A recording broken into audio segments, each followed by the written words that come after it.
gracias al Señor que nos permite abrir su palabra, ¿no? Es una bendición la que tenemos poder estudiar el libro de Efesios. Y nuestro hermanito Ricardo, que está compartiendo la palabra con nosotros. Sean todos muy bienvenidos y que el Espíritu Santo de Dios nos guíe al entendimiento. Vamos a proceder a iniciar el estudio de esta noche. Hermano Ricardo, por favor. Muchas gracias, hermana Milagros. Y ahora estamos considerando la última parte del capítulo 6 de Efesios. Y lo hemos puesto de título La armadura de Dios. Efesios 6, de 10 al 24. Y lo vamos a considerar en tres partes. Primeramente, la preparación. Después, la armadura defensiva. Y después, la armadura ofensiva. Y si el hermano Ricardo puede poner la primera diapositiva, podemos ver que poniendo palabras en la boca de Pablo, él está para decirnos hermanos, porque está escribiendo hermanos creyentes en Cristo, hermanos en Cristo. Les he preparado para lo que les voy a decir ahora. Esto hizo en mostrarnos lo que tenemos en Cristo, lo que tenemos en nosotros, cómo portarnos en la iglesia, los dones que Dios ha dado y cómo someternos unos a otros. Y entonces Pablo está diciendo, hermanos en Cristo, les he preparado para lo que les voy a decir ahora. Ya conocen quién es el capitán y cómo someter a él y a los demás líderes y cómo portarse como líder en la iglesia de Dios. Esto ya hemos aprendido y queremos entonces primeramente considerar la preparación para la batalla, porque el estudio anterior terminamos viendo que hemos entrado en la preparación, en el entrenamiento de soldados, cuando aprendimos a quién someternos y cómo los líderes deben actuar sobre los que son sometidos a ellos. Entonces, el orden de mando hemos aprendido y hemos aprendido quién es nuestro general, nuestro capitán, y ahora hemos aprendido cómo portarnos en la iglesia y ahora vamos a aprender cómo comportarnos en la batalla. Así que en la segunda pantalla podemos ver en cuanto a la preparación, porque el entrenamiento ya hemos tenido. Hemos recibido en el libro de Efesios entrenamiento suficiente como el soldado antes de entrar a la batalla.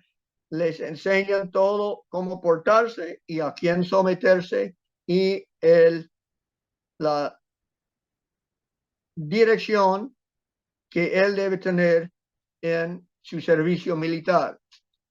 Así que la preparación leemos en los versos 10 al 13 de Efesios capítulo 6. Por lo demás, hermanos míos, fortaleceos en el Señor y en el poder de su fuerza. Vestíos de toda la armadura de Dios para que podáis estar firmes contra las acechanzas del diablo. Porque no tenemos lucha contra sangre y carne, sino contra principados, contra potestades, contra los gobernadores de las tinieblas de este siglo, contra huestes espirituales de maldad en las regiones celestes. Por tanto, tomad toda la armadura de Dios para que podáis resistir en el día malo y habiendo acabado todo, estar firmes. Estad pues firmes. Esta entonces es la porción de que habla de la preparación para la batalla. Y en preparación, Pablo comienza diciendo que hay dos cosas que debemos recordar, porque dice, por lo demás, está diciendo, ya les he dado todas las instrucciones y ahora les voy a decir lo último. Por lo demás, hermanos míos, está hablando únicamente a creyentes en Cristo, hermanos míos, fortaleceos en el Señor y en el poder de su fuerza. La primera cosa para el soldado es saber si su gobierno es fuerte, es fortalecer su mente, porque antes de salir a conflicto física, tiene que tener su mente convencido del poder del gobierno a quien sirve y del valor del gobierno a quien sirve. Y por eso dice, fortaleceos en tu mente. Es como ahora Pablo es como un sargento que habla a las tropas antes de entrar a la batalla. Y dice, muchachos, somos de la parte correcta, somos del ejército de Dios y ahora deben tener en mente que toda bendición espiritual les es dado en lugares celestiales. Nuestro gobierno tiene todo lo suficiente para pagarles, para sanarles, para ayudarles en cualquier problema que tenga. Nuestro gobierno es lo mejor del mundo porque en Cristo tenemos toda bendición celestial, toda bendición espiritual en los cielos. Pero no solo esto, no solo tenemos todo en Cristo, sino también nos es dado poder, porque dice, y en el poder de su fuerza. Y este poder hemos estudiado en el capítulo 3, donde dice en el verso 16 de Efesios 3, para que os dé conforme a las riquezas de su gloria, es la gloria de Dios, que Dios nos dé el ser fortalecidos con poder en el hombre interior por su espíritu. O es decir, los soldados no solo tienen toda la cuenta bancaria del gobierno a su favor, sino también les es dado todo poder porque el Espíritu Santo es poder infinito. Y el Espíritu Santo es dado en el interior de cada creyente en Cristo.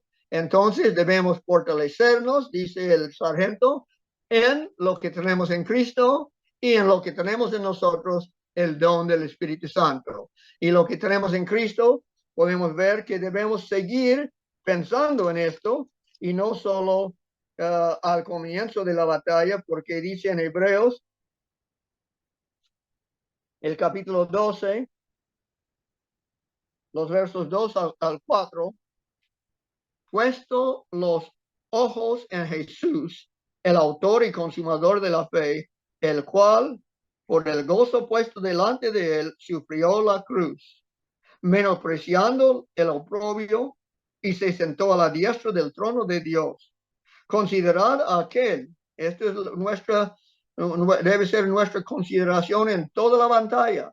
Considerar a Cristo, considerar a lo que tenemos en Cristo, considerar a aquel que sufrió tal contradicción de pecadores contra sí mismo, para que vuestro ánimo no se canse hasta desmayar.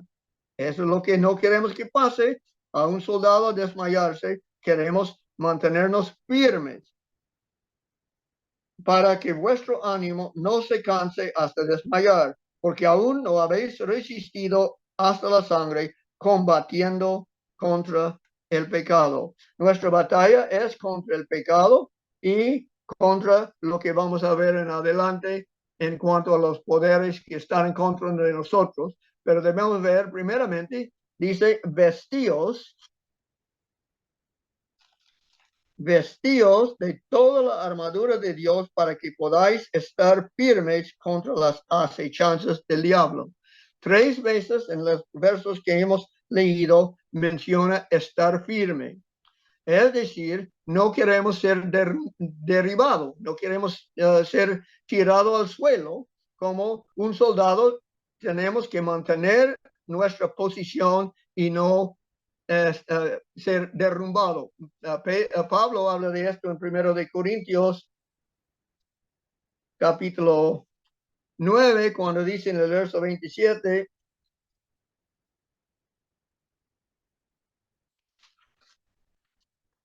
Primero de Corintios 9, verso 27, porque dice que no está golpeando el aire, sino que golpeo mi cuerpo y lo pongo en servidumbre no sea que habiendo sido heraldo para otros, yo mismo venga a ser eliminado. No queremos ser tumbados, eliminados, derribados en la guerra. Así que, dice Pablo, vestidos de toda la armadura de Dios para que podáis estar firmes. Dice entonces, firmes contra qué? Contra las acechanzas del diablo, las acechanzas del enemigo. El enemigo es engañoso y esto nos hace pensar de acechanzas, nos hace pensar de las moabitas. El pueblo de Dios estaba a borde de la Canaán terrenal, de entrar su herencia. Estaban al lado del río Jordán en los llanos de Moab, cuando dice en Números, capítulo 25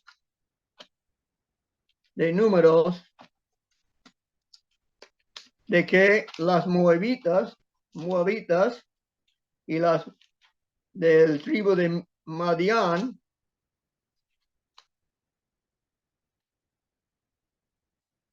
dice en el 25:1 de Números, moraba Israel en Sittim, y el pueblo empezó a fornicar con las hijas de Moab, las cuales invitaban al pueblo a los sacrificios de sus dioses, y el pueblo comió y se inclinó a sus dioses. Entonces venían con buena comida, ofrecían comida a los soldados de Dios y los atraían a ir a adorar a sus dioses. Estas son las acechanzas que hicieron las moabitas, y dice en el verso 18 del mismo capítulo 25,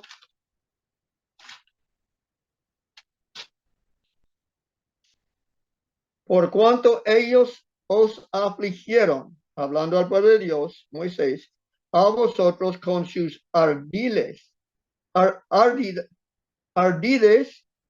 con que os han engañado en lo tocante a Baal Peor, y en lo tocante a Cosbi, hija del príncipe de Madián, su hermana, la cual fue muerta el día de la mortandad por causa de Baal Peor. Este es un ejemplo. Otro ejemplo en los mismos tiempos de Josué es cuando vinieron los heveos. Los heveos eran de Gabaón, y podemos leer de ellos en Josué, capítulo 9 de Josué,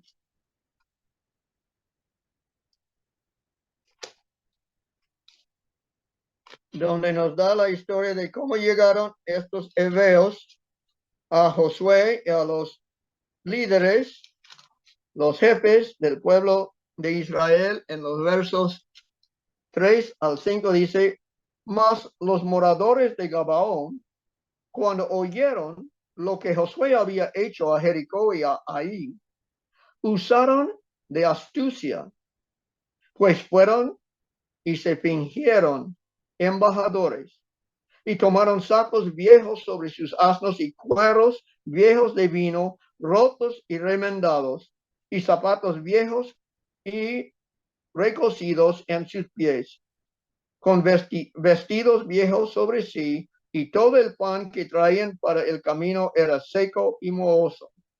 Así, estos vinieron engañando, y la palabra con astucia nos da la misma idea que dice aquí, acechanzas del diablo. Y el diablo, ¿cómo hace sus acechanzas? Pues con Eva la tentaba, igual como Cristo en el desierto era tentación. Así viene el diablo a nosotros en tentar, y él miente, dice en Juan 8:44, es mentiroso. Y dice en Zacarías 3:1 que es acusador de los hermanos. Así que él tenta, él miente, él acusa, y como primero de Pedro 5:8 dice, es como león que desea devorar. O leyendo lo que dice en Juan capítulo 8 y el verso 44, hablando de él, dice o hablando a los líderes del pueblo de Israel, dice, vosotros sois de vuestro padre el diablo, y los deseos de vuestro padre queréis hacer. Él ha sido homicida, él devora, él come, él mata. Él ha sido homicida desde el principio y no ha permanecido en la verdad, porque no hay verdad en él. Cuando habla mentira, de suyo habla, porque es mentiroso y padre de mentira. Así que podemos ver su manera de obrar y vamos a ver qué tiene con él, porque dice en el verso 12, porque no tenemos lucha contra sangre y carne, sino contra principados, contra potestades, contra los gobernadores de las tinieblas de este siglo, contra huestes espirituales de maldad en las regiones celestiales. Aquí entonces vemos que habla de varias cosas. Dice, no tenemos lucha contra sangre y carne. Eso nos da a entender que nuestra lucha es como poderes sobrenaturales, más fuertes que carne y sangre. Son ángeles caídos y por eso tienen poder sobrenatural. Son poderosos porque dice, sino contra principados, contra potestades. Son poderosos, son sobrenaturales, son poderosos y son o están organizados porque dice principados y potestades. Es que los ángeles tienen su orden de mando también. Lucifer, querubines, serafines, así son los ángeles organizados y Satanás tiene sus ángeles organizados también. Entonces, son poderes sobrenaturales organizados y dice contra los gobernadores de las tinieblas. Cuando dice esto, nos da a entender que su obra es oscura, su obra es en tinieblas, es escondida. Y no solo esto, dice contra huestes espirituales. Oh, ¿será que el diablo es espiritual? Sí, cuando encontró a Eva, quiso hablar de la palabra de Dios, ¿no? Quiso hablar de lo que Dios dijo. Así que también en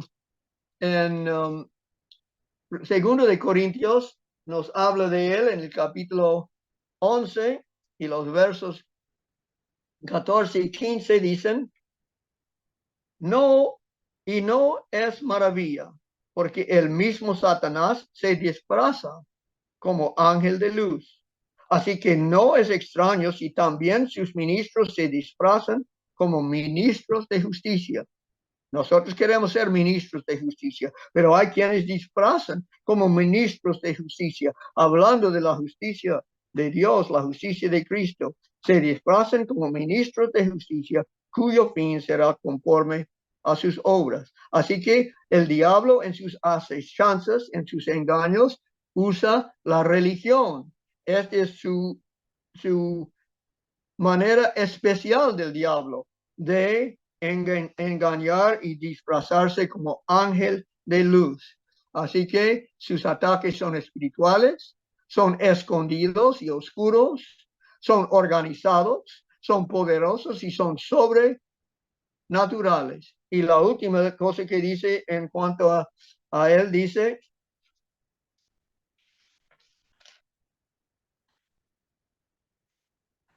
en el verso 12 de Efesios 6, de maldad en las regiones celestes.